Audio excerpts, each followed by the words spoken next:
What's up, guys? Hello, so Footballtalk here. NFL draft week is here, and this is the final piece of the puzzle for me. Now that all my positional draft rankings and big board are out, it's time to talk about how I think the first round of the draft will shake out. So this is not what I would do personally, but rather what I think will happen based on things that I'm hearing and partially my own thoughts in accordance to what teams want and like from certain positions. Before we get into that though, let me just quickly remind you to head over to my page hellosforfootballtalk.com for in-depth breakdowns of the top 10 plus prospects at every position, and I'm talking 1,000 plus words write-ups. I really do believe there's nothing quite like it available freely, so I'd highly encourage you to check it out after this video if you're interested in that kind of stuff, and I'll be very grateful if you decide to share my work if you're happy with what I provide. But getting back to the mock here, I ended up with only 3 trades since we've already had plenty of movement, indicated by 8 teams having multiple first round picks, and with the general consensus and prospects 15 to 40 or so being similarly graded, that would kind of make sense for me for teams to sit back and kind of let the draft come to them more so. Although, as we know, one off the radar selection can kind of throw everything else off. We don't have the Raiders in the first round this year, but the Seahawks are in the top 10, so we know something crazy could easily happen here. I'm going to run through all 32 picks, talk about a couple of players I thought about fitting in here, and because I'm a giving person, I'll project a pick for the 8 teams that don't currently hold a first round pick at the end. Timestamps, of course, are down below if you're only interested in your team selection, but if you have some time during a car ride or whatever, you can pop this on and just listen to me go over all these picks. And now let's get into it with the first overall pick with the Jacksonville Jaguars, and this really has become a two-man race for the number 1 overall pick between edge rushers Aiden Hutchinson from Michigan and Travon Walker from Georgia. And this really is a situation, unlike most drafts, where potentially we don't know exactly what's going to happen until that very moment. However, I have Hutchinson ranked higher, and that's going to be my pick here, even though I do have somebody else ahead of him at that position actually, but I just think the Jaguars don't have the freedom to take a risk here, which an uber athletic yet underdeveloped pass rusher like Travon Walker would present. As much as general manager Trent Baalke has a history of valuing those super athletic traits, the Michigan standout to me should be a perennial 8 to 12 sack guy and a worker bee to lead the defense in the right direction, which has been in flux ever since the Jacksonville days, where now there's really nobody else on the roster anymore from those days. And that brings us to number 2, where we have the Detroit Lions. And this could be an interesting spot because we've heard about Liberty quarterback Malik Willis potentially being a target here all the way at number 2. We saw Dan Campbell's staff have him down there at the Senior Bowl, and that would make some sense in terms of being in an environment where they can develop him properly. But I just think they're going to continue adding to that roster, get more talent, and they do have some more room to play here in comparison to the Jaguars at least, with a roster that is still clearly in transition, and a coaching staff that did impress last season with their ability to get everybody ready to play and compete at a high level, even though they were clearly outmatched at times from a talent perspective. And they are a spot to me that makes sense for Travon Walker, the edge rusher out of Georgia here. Walker's a monster in the run game who can bully tight ends in the NFC North for years to come, and has incredible upside as a pass rusher. He's just very underdeveloped in that regard, but it also had in part to deal with the different alignments and just not being able to pin his earbacks and get after the quarterback, being played all over the line. And I still believe he has a long way to go, and actually have him significantly ranked lower. But for a team that lacks true superstars and is comfortable with giving guys time to get coached up, which really we saw last season, some of those young guys, the development that they've shown under that coaching staff, they're the ones in position to make an investment like this, and I think they'll value his ability to play all over the line, especially in passing downs. So lock that in. And then we get to number 3, where we have the Houston Texans. Another spot that could be interesting here because we haven't really heard them talked about at all with quarterback. They seem to be locked in for Davis Mills at least for a second season, see what they got with him. And they're just another squad that needs talent across the roster. Wide receiver Brandon Cooks and left tackle Larry Tunsil, somewhat surprisingly, remain on the roster. But they did lose safety Justin Reed in free agency. Notre Dame's Kyle Hamilton will make some sense here. But Houston was also dead last in total rushing yards and yards per rush. So if they want to take some pressure off the second-year quarterback with Mills, they should grab the baddest dude in this entire draft with Ike Mekwonu, the offensive tackle / guard from NC State. He would immediately boost the team in that area. and with the ability to slide inside or kick over to right tackle potentially, while also being able to take over on the blind side eventually, if that's going to be ultimately the move that they make, if they want to move on from Tunsil. I think he gives them not only positional flexibility, but just flexibility in terms of how to look at the rest of this roster and just the draft overall. I've kind of linked those two together for a while now, and I'm going to stick with it, which has us moving on to number 4 with the New York Jets, with them having signed Pro Bowl guard Laken Tomlinson for agency, and some of the other moves that they've already made on the offensive line, along with wide receiver being maybe a little bit rich here for my blood at number 4, even though there have been some rumors about that. I'm going to look at defense, where corner isn't necessarily a position that they value that highly under Robert Saleh, the scheme that they want to run, but edge rusher definitely is. They haven't had a true threat off the edge in New York since John Abram about 15 years ago, I believe. And Saleh and company, to me, have a chance here to grab my number 1 play on the board and kind of recreate what they had in San Francisco on the defensive line with Oregon edge defender Kayvon Thibodeau. You put him in there to go along with last year's big signing Carl Lawson and one of the better interior pass rush groups already with Quinton Williams, John Franklin Myers, and those kind of guys. When I look at Thibodeau, all those negative comments, the character concerns, it's just so overblown, so ridiculous at this point. Modern athletes simply are brand conscious, and it's nothing negative, that's just the reality of where we are. In terms of the lack of effort, I just never really saw it on tape, like some other people claim that they did. What I did see over the second half of last season in particular was him partially pulling up when he knew the ball was going away from him too far, which has something to do with that broken ankle, whatever it was, that some people might have not even played with.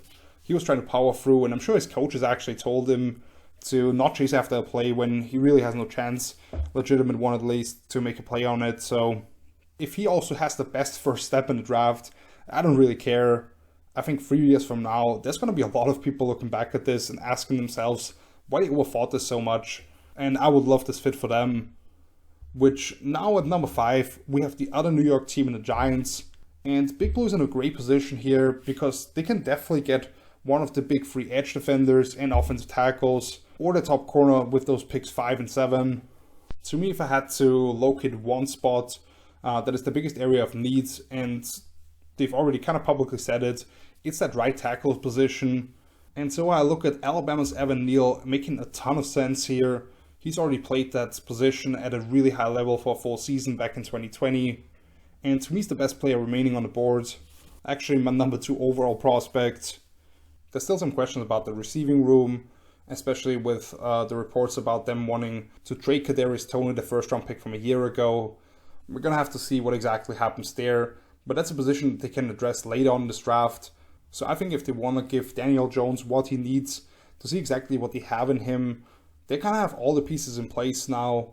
If they can still maybe add some receiving talent later on, and much better play calling under Brian Daboll, who's coming to town now.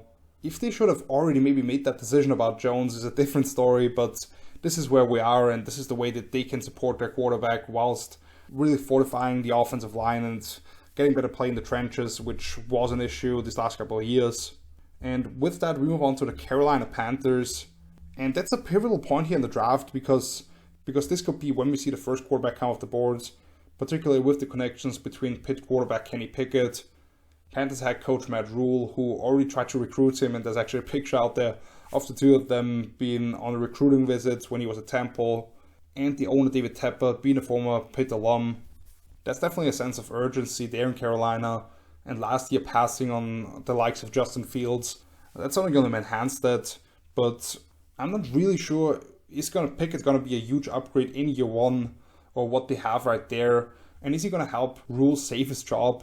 I'm not sold on that, so instead I'm going to have them address a position that has been a thorn in the eye for a long time, even before this current regime, which is left tackle, where they have had a different starter every single year since Jordan Gross, I think all the way back in 2013. And I'm looking at Mississippi State's Charles Cross here, who I believe could be an elite pass protector at the next level. This is a spot I think they'll be more than happy to trade down here because I think their next pick is in the 130s or so. So collecting some extra assets would make some sense here. But talking about quarterback, if Pickett, for example, is that guy, I don't really see them getting cute here and moving down a few spots, trying to secure him, because you just never know what happens. And in this scenario, I don't have anybody wanting to come up necessarily either. So grabbing Cross here, a guy who will have a transition period to some degree, coming from that Mike Leach aerial offense with a lot of wide splits and not a lot of diversity in the run game. But I think those are some things that he can easily pick up and just let the natural athleticism, let the talent go to work. I had to take him here because I just couldn't justify taking a guy here at the quarterback position who I personally view as a mid-day 2 prospect and my number 5 overall quarterback in Pickett. So yeah, with that in the books, let's look at that second pick for the Giants here at number 7. And like I already mentioned a couple of picks ago, the G-Men can kind of let the draft come to them here. In this scenario, they already got the right tackle across from Andrew Thomas on the left side. The big 3 names on the edge are already taken now.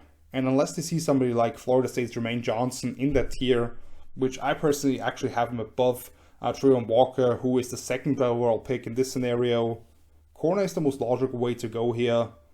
And Cincinnati's Ahmad Sauce Gardner is a pretty clean protection, and defensive coordinator Wink Martindale may look at him as his version of Marlon Humphrey that they had in Baltimore, who they can kind of structure defensive coverages around, particularly with the reports about wanting to shed James Bradbury's contract with a pretty high cap number and wanting to get younger in those positions. So getting here at 7, that presents good value. And then we get to our first trade of this mock draft. I have the Atlanta Falcons trading out because the Pittsburgh Steelers are moving up to get their quarterback of the future. And I really believe all along it has been Malik Willis, the Liberty quarterback. This is a prime spot to jump ahead of the Seahawks at number 8.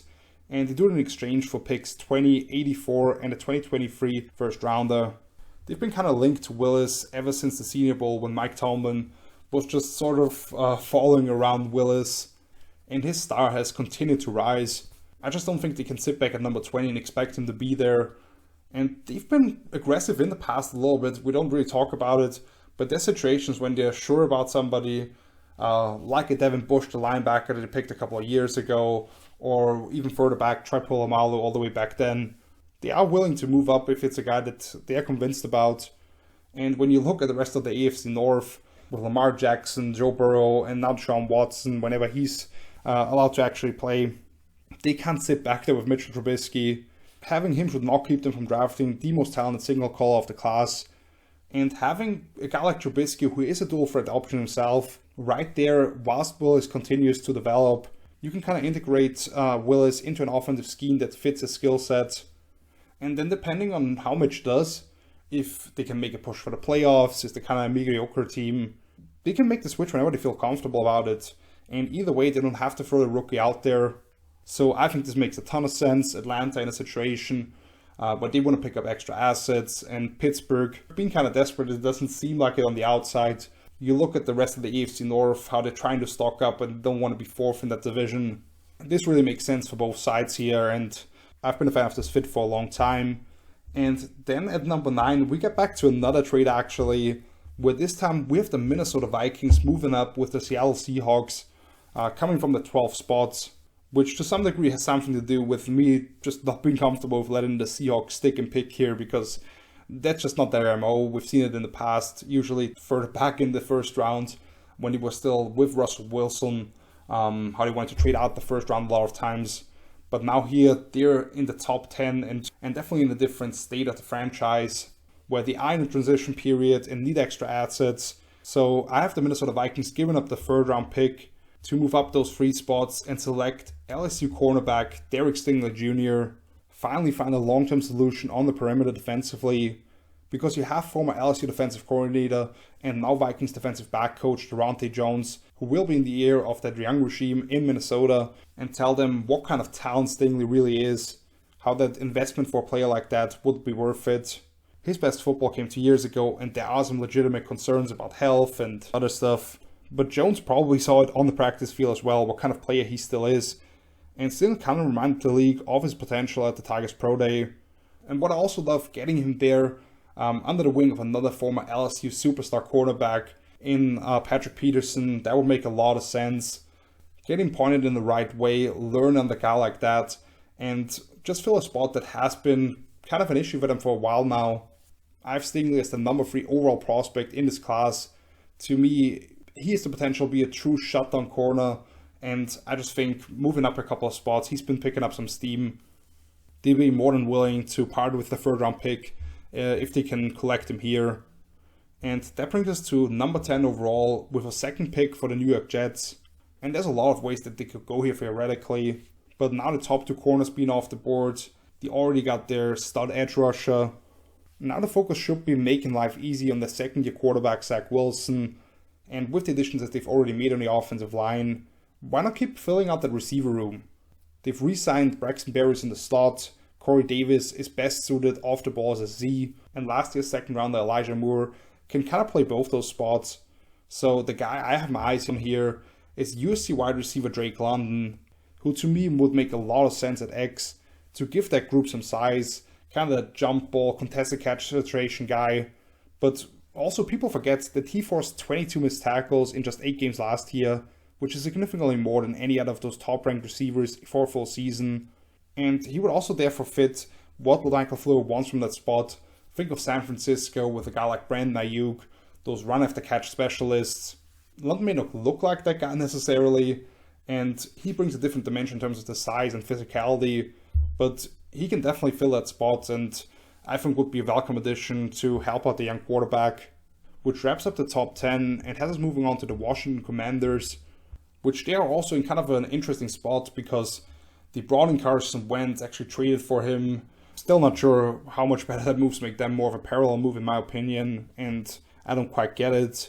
They will be looking into maybe adding another weapon for him and make that move worthwhile, getting the best chance to actually be successful. But I'm looking at defense here, which should have been one of the top units in the NFL. Everybody expected them to be last year, but they really struggled for long stretches and were ranked towards the bottom of the league. So for a player that I kind of had a tough time finding a landing place here as well, I'm going to talk about Kyle Hamilton here, the safety from Notre Dame. I personally think his skill set is more narrow than the consensus draft media would make you believe, and the league generally seems low on him, but I think Washington makes a lot of sense here, because when you look at the Commanders, or back then the football team, whatever they want to call themselves now, I think they were easily at their best in 2021 when they were putting 3 safeties on the field, with Cameron Curl and Bowen McCain taking on split field duties, while Landon Collins switched into more of a big nickel or hybrid role. Collins was now released in mid-March, or designated at least to be released, because of the injuries that had followed him around, and just a belief that they can probably find a cheaper option there. And now Hamilton falls right into a lap, who would be used in a way that I think perfectly matches his best qualities, which is disrupting tight ends in press man coverage, setting the edge in the run game, and being utilized as a blitzer, along with some robber duties, because really the Washington defense was so vulnerable with the middle of the field, which some youth at the 2nd level definitely contributed to that. But now you have Hamilton, who many people believe is one of the very best prospects in this class. I personally have him more in that mid-teen kind of range, but just in terms of a scheme fit and what they want from that position, this was the best fit I could find in this range. And with that, now we get to the Seattle Seahawks at number 12, obviously having moved back with the Vikings. And this would have actually been a pick already at number 9, but this way the Hawks actually pick up an extra 3rd rounder and still get Jermaine Johnson II, the edge rusher out of Florida State. With him being the target here and understanding what's on the board, they don't really have the option here with Malik Willis going the spot earlier if they did want to address quarterback, with Russell Wilson leaving town. But also understanding that the Jets at number 10 already having selected their edge defender of the future in Kayvon Thibodeau, and then Washington at 11 already having 4 first rounders on the defensive line. That wouldn't really make much sense here. So they can move back, pick up that extra 3rd rounder, who to me would be a great addition to a defense, whose sack leader from a year ago just at 6.5 this past season. Now you bring in the reigning ACC Defensive Player of the Year, who will set a hard edge against all those zone run teams in that NFC West, and has the potential to become an alpha pass rusher for that group. Just kind of fits perfectly here and made too much sense for me to turn down. And then at number 13, we get to the Houston Texans with their 2nd pick in the 1st round here. Could definitely be a trade back spot here, because once again, a team that needs extra picks, pick up more assets, and keep building on the roster. But if there's one team in the NFL that can wait on some of the young players for a while, it's the Texans. With me using the 3rd overall pick already on a road grade in the run game with Ike Ekwonu, and them having re-signed Brandon Cooks, they do have enough, I believe, here to give Davis Mills a chance to prove himself in his second season.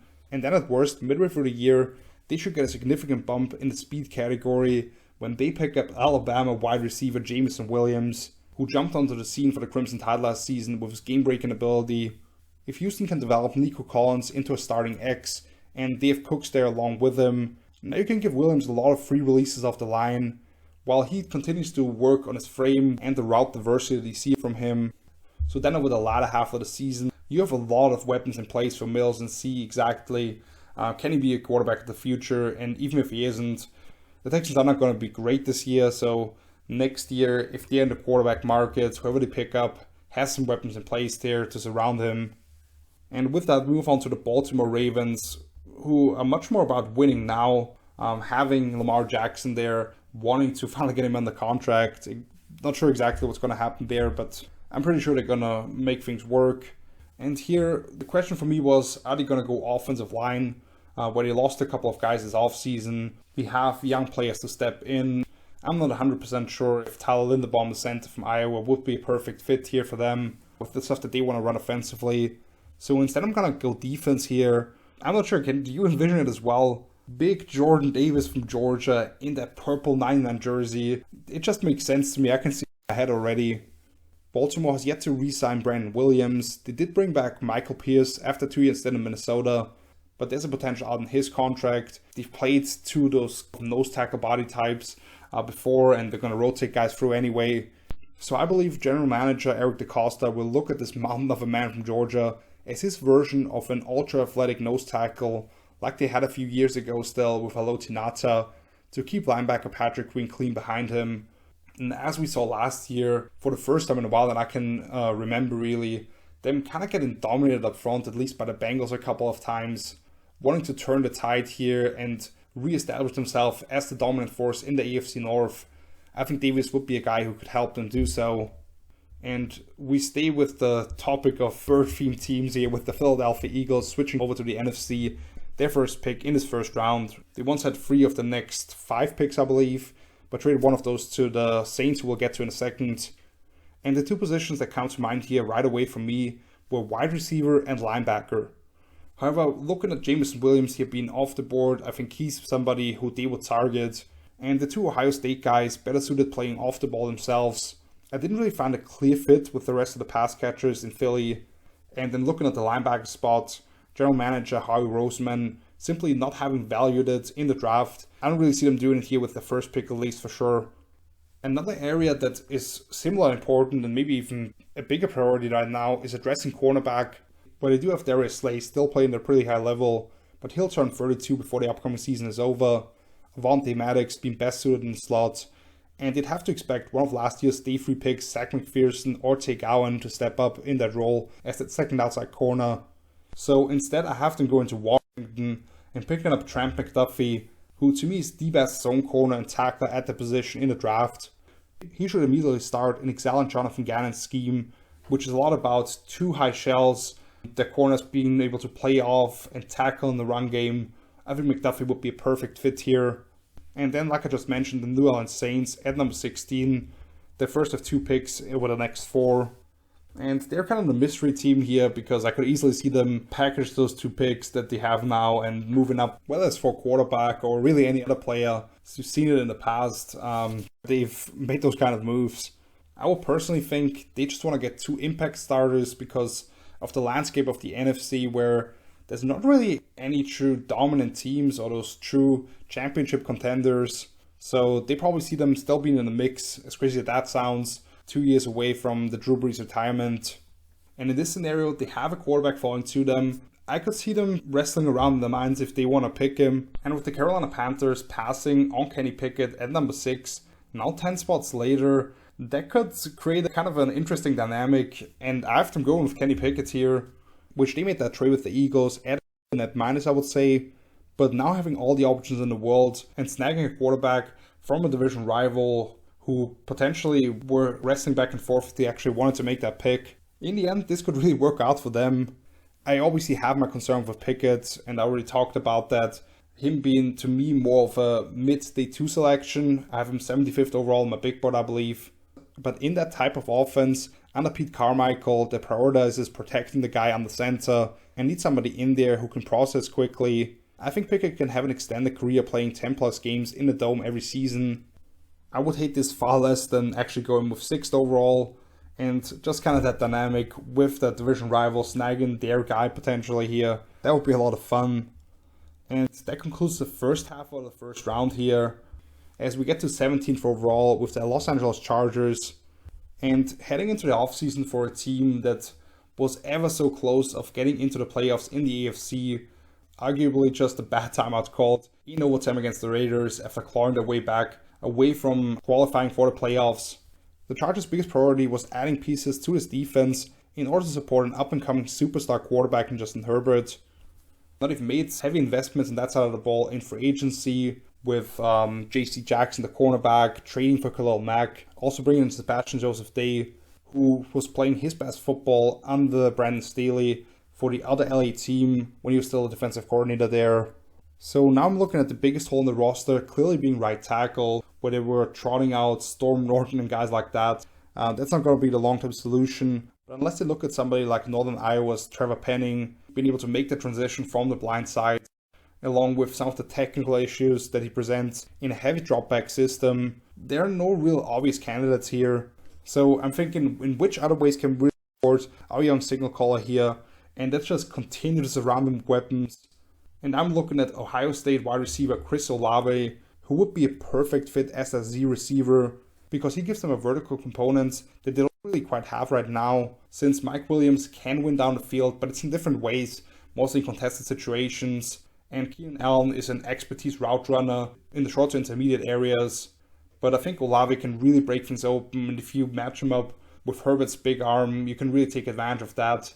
I think they would be a scary offense to go up against and watch the aerial show that we had in LA. And with that, we get to the Philadelphia Eagles here with their second pick of the first round, 18th overall. And once again, linebacker simply hasn't been a position that the front office there in Philadelphia has really valued, even though they'd have their pick in of whichever guy they like here. In this mock draft, Philly has already selected a defensive player, 15th overall, and the same issue still occurs in terms of the type of wide receiver they might be looking for. So I have them strengthening a strength here and continuing to invest into the offensive line with Boston College offensive guard Zion Johnson, who I'm a huge fan of. Actually, my 11th overall prospect, I believe.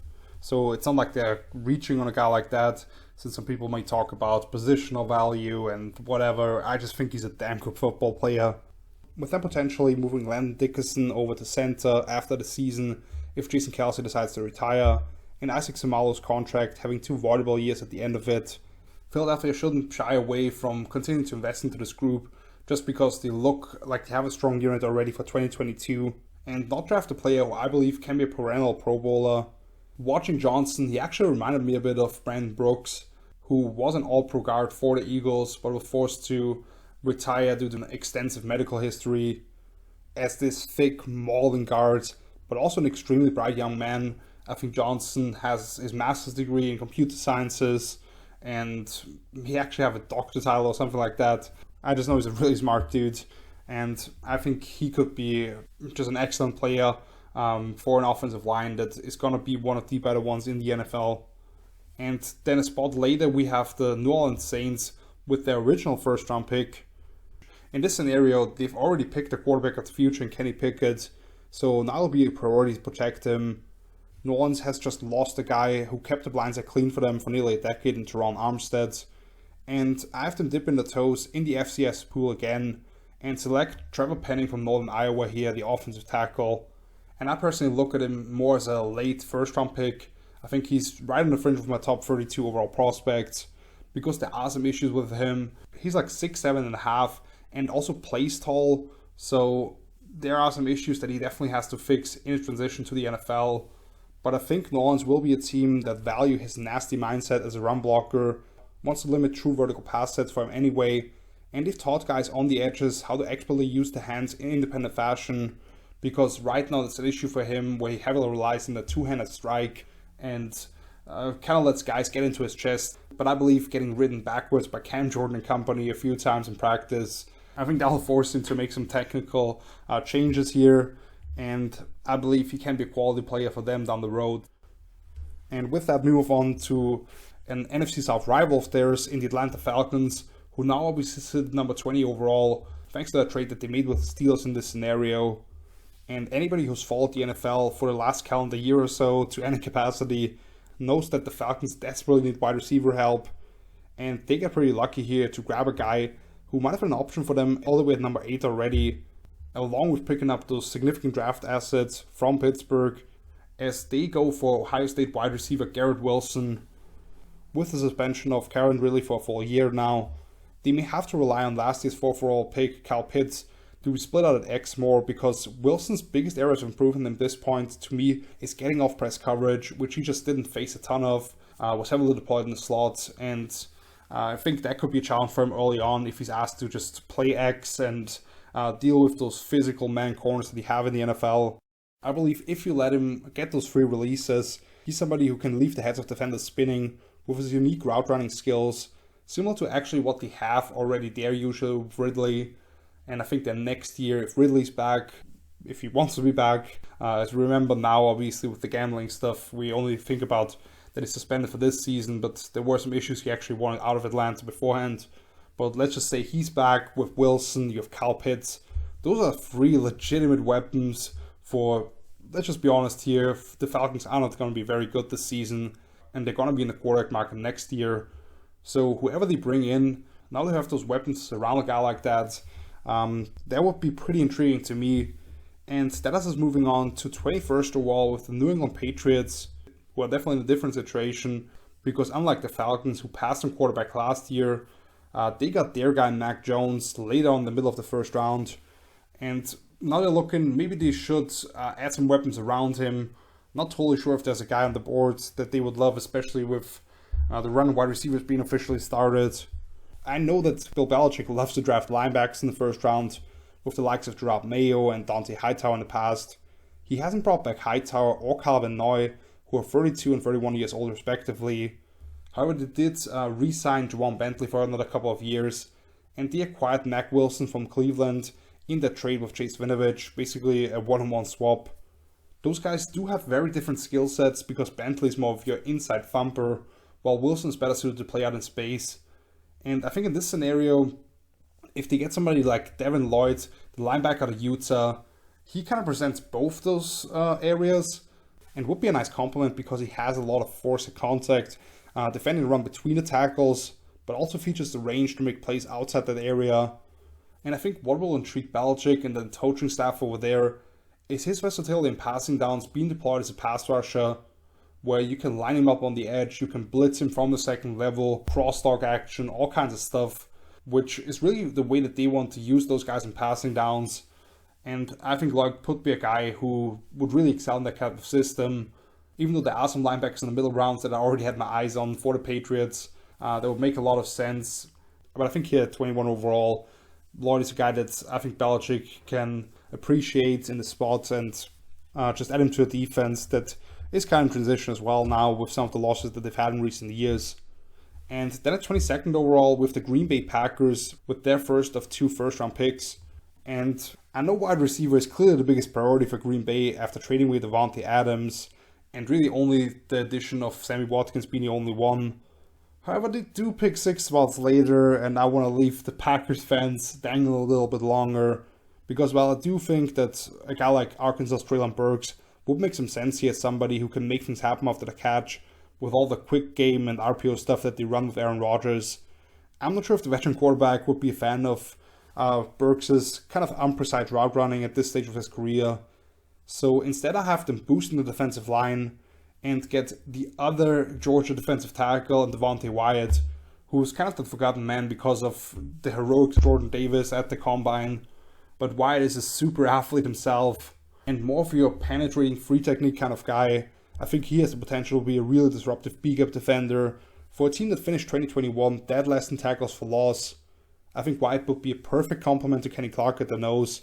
There have been some off-the-field concerns being raised recently, and some reports about him potentially falling out of the first round. But if those clear and they're comfortable with the person that he's off the field, I think he could really make an impact for them. And this is right around the range. Actually, I would say, if anything, that's plus value for them.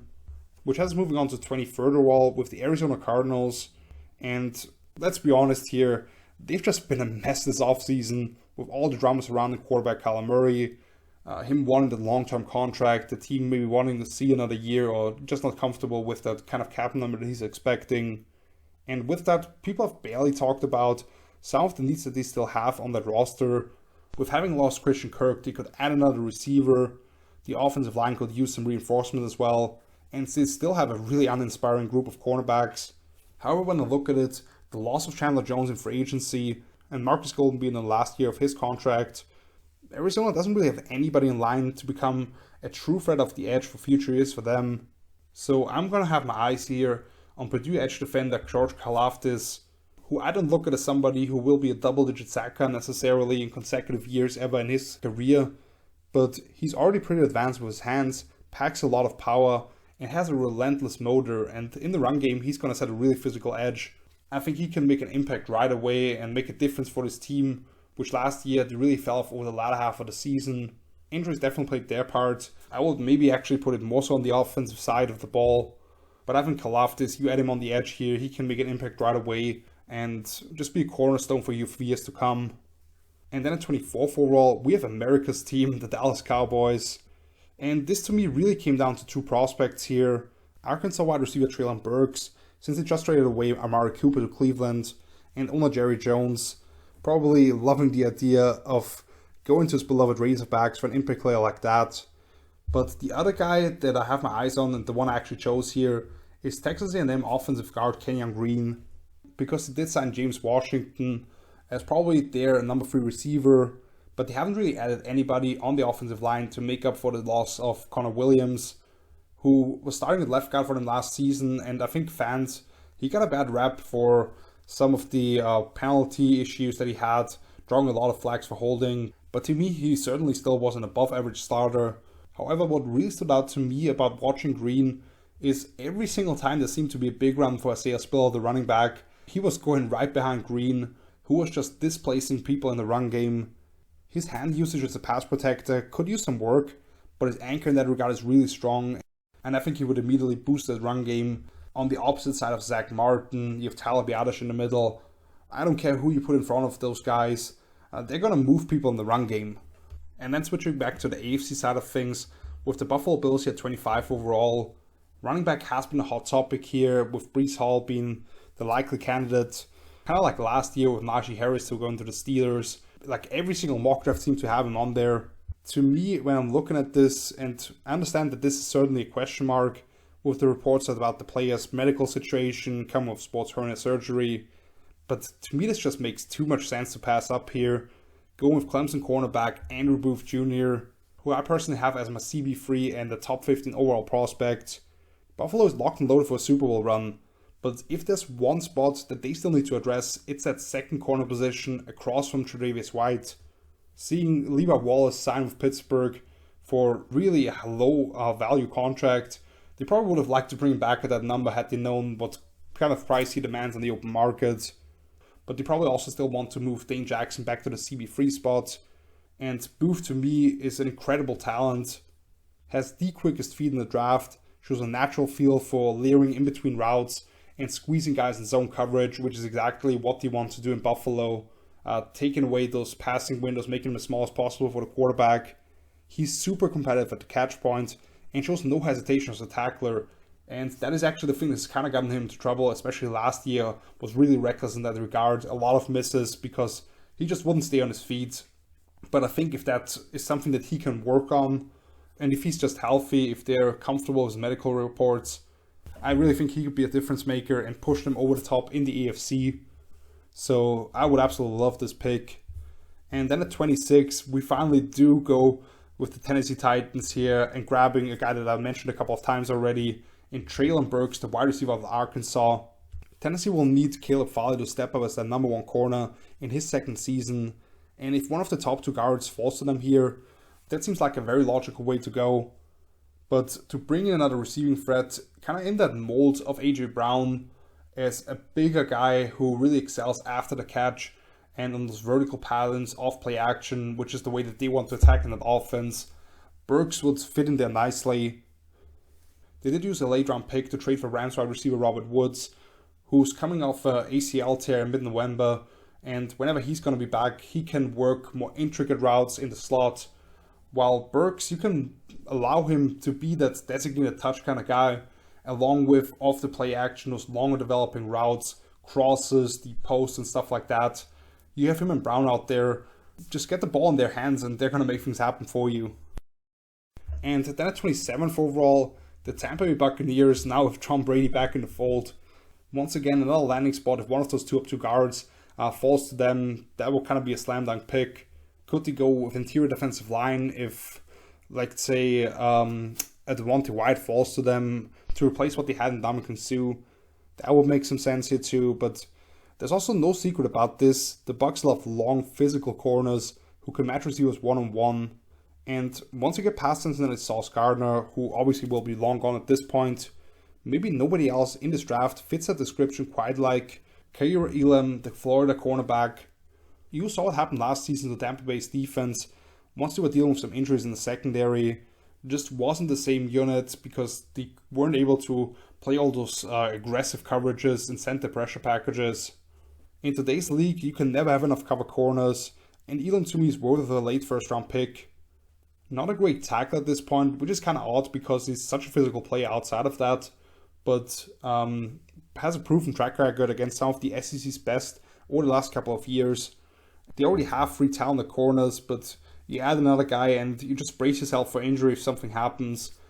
For a team that's now really back, I mean, other than, let's say, the Rams, the Super Bowl champs, you gotta give them their respect. Who's really there in the NFC as that second team over them?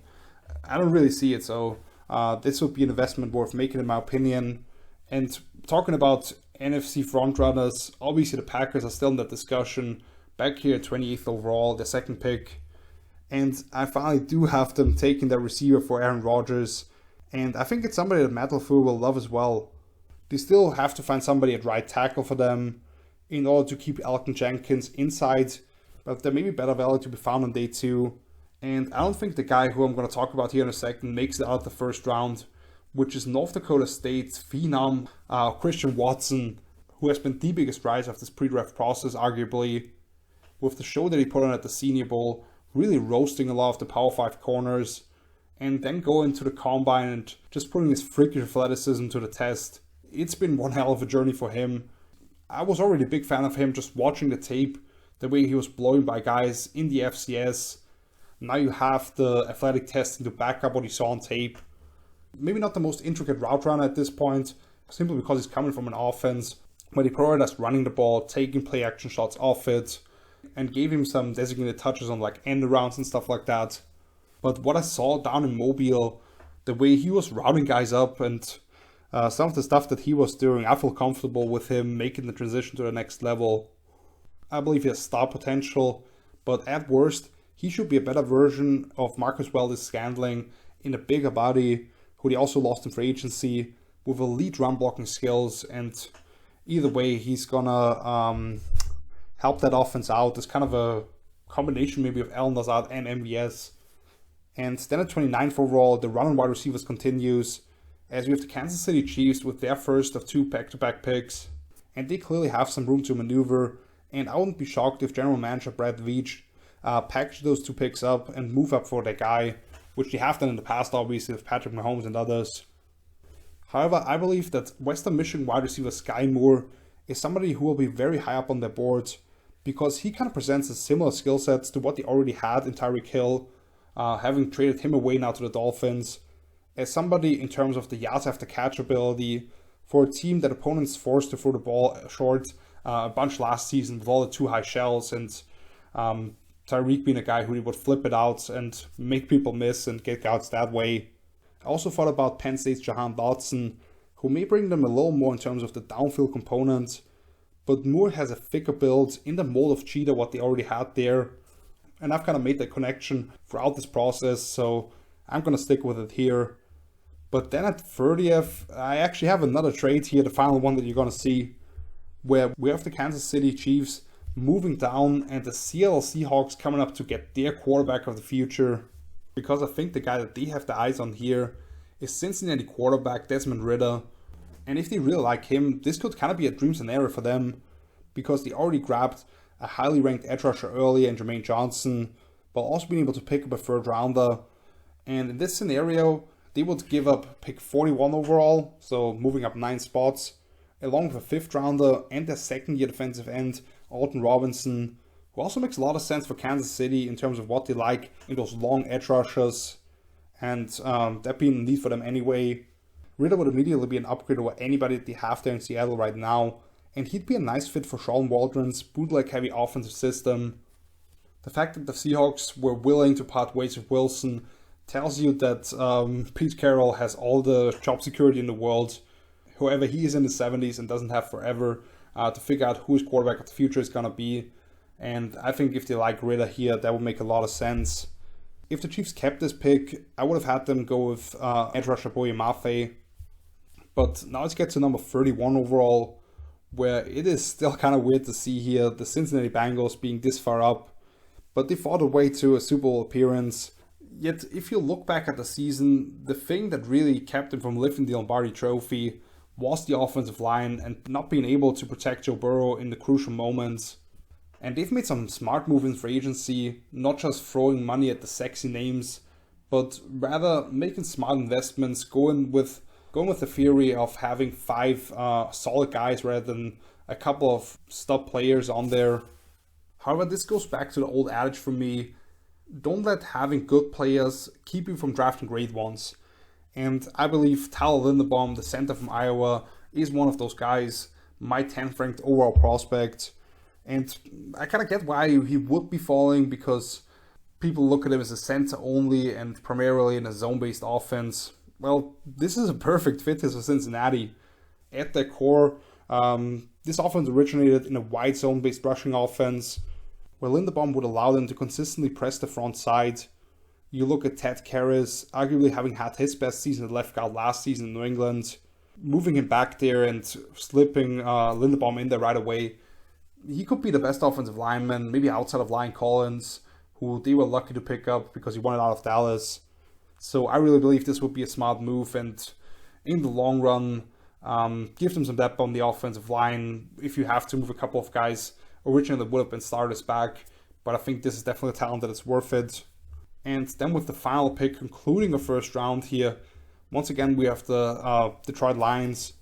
And then I was thinking long and hard about having the Lions go quarterback here, because even if they're on the board 2 picks later again, that 50 option for a quarterback would make this a very appealing move.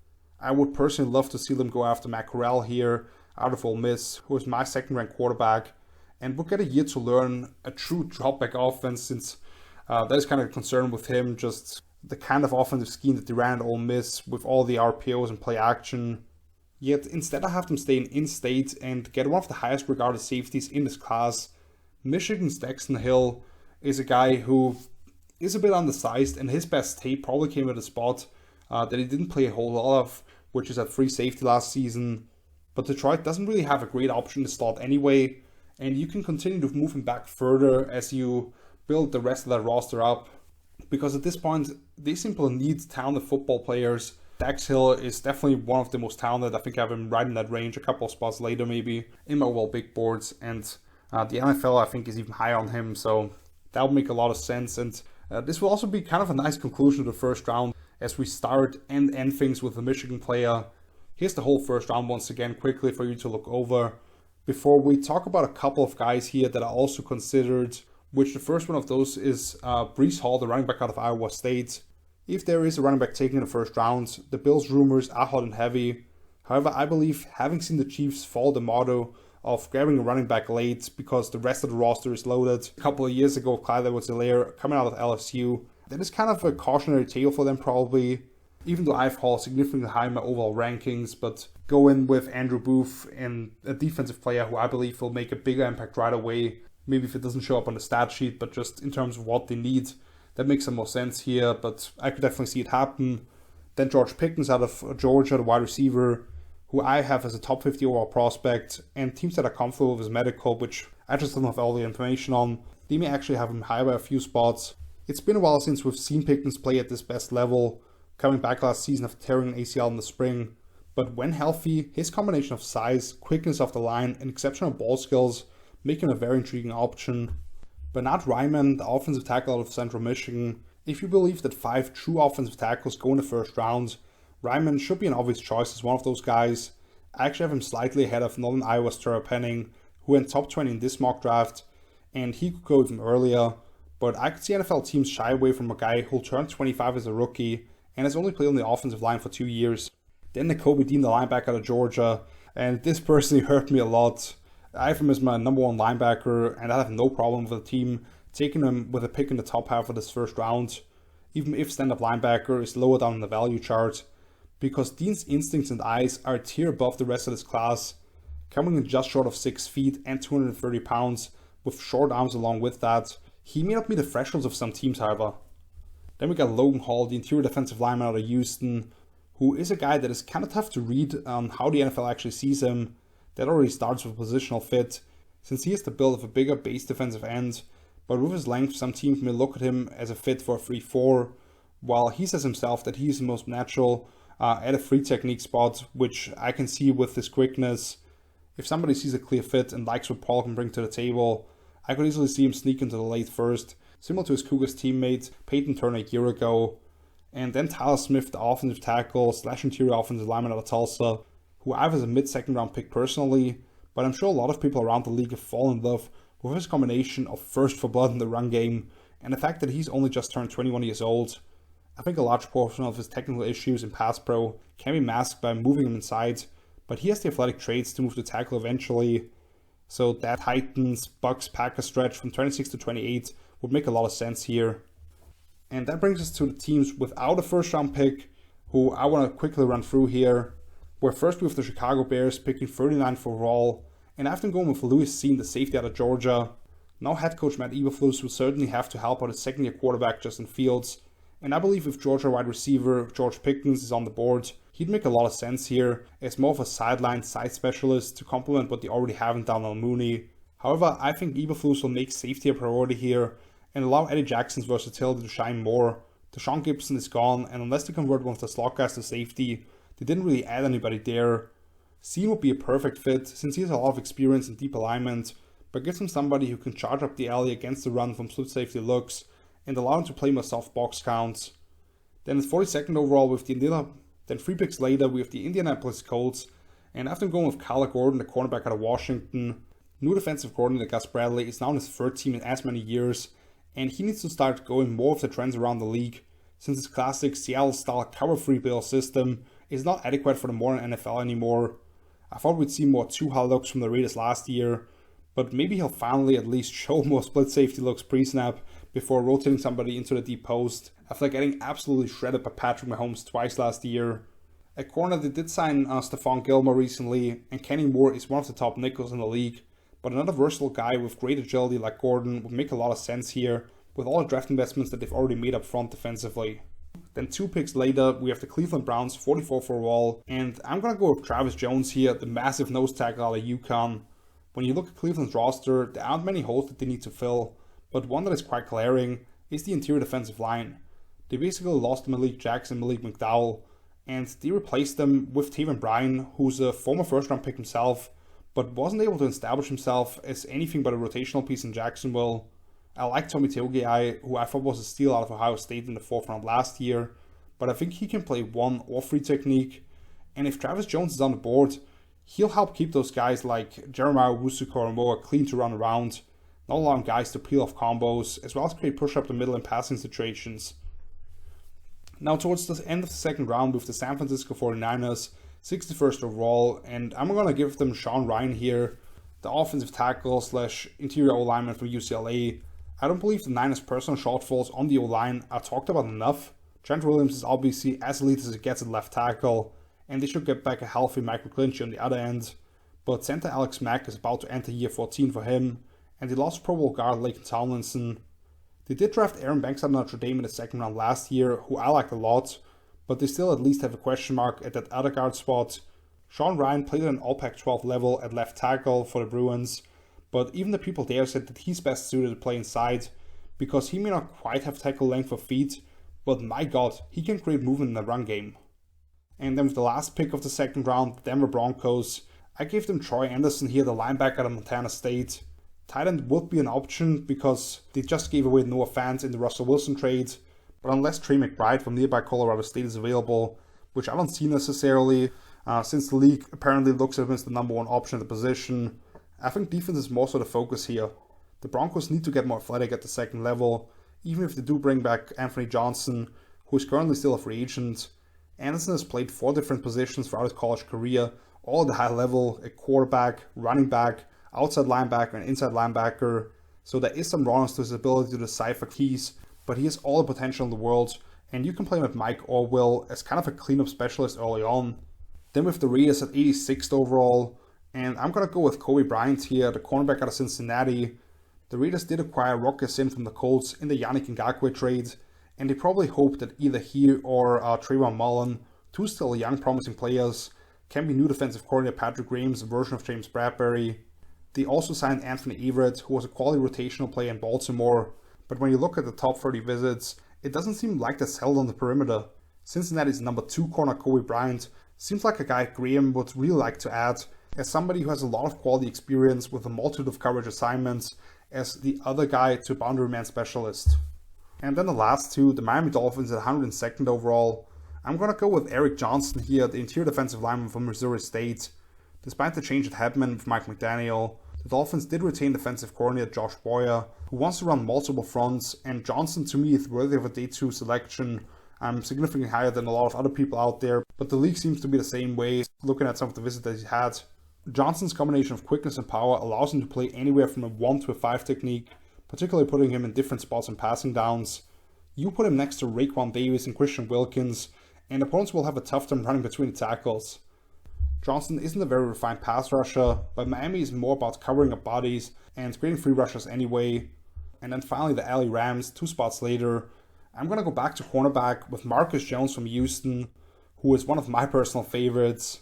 The Rams have shown that they're not shy about putting a small corner across from Jalen Ramsey, and this year they've lost Darius Williams and Dante Dion, who were both 5'9".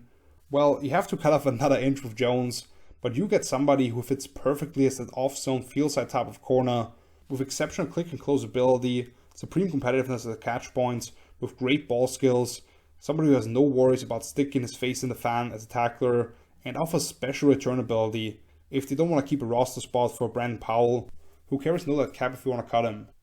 And that's gonna do it, ladies and gentlemen. Thank you so much for watching. I hope you enjoyed this exercise, and if you did, I'd really appreciate if you gave me a thumbs up, subscribe to the channel if you haven't yet, and share it with a couple of friends. Once again, the link to my page on footballtalk.com is down below in the video description, where you can find detailed breakdowns of all the players mentioned here and much more. We're just 3 days away from the big dance as I'm recording this, and although I'm exhausted from having spent the last 2.5 months grinding tape and putting out all these write-ups, this feels great to have it all out there now, and I hope I can provide some valuable information for you guys out there to enjoy. Of course, I'll be back after the draft weekend with an extensive breakdown of all the biggest winners, losers, steals, and reaches. So until then, see you later. Peace!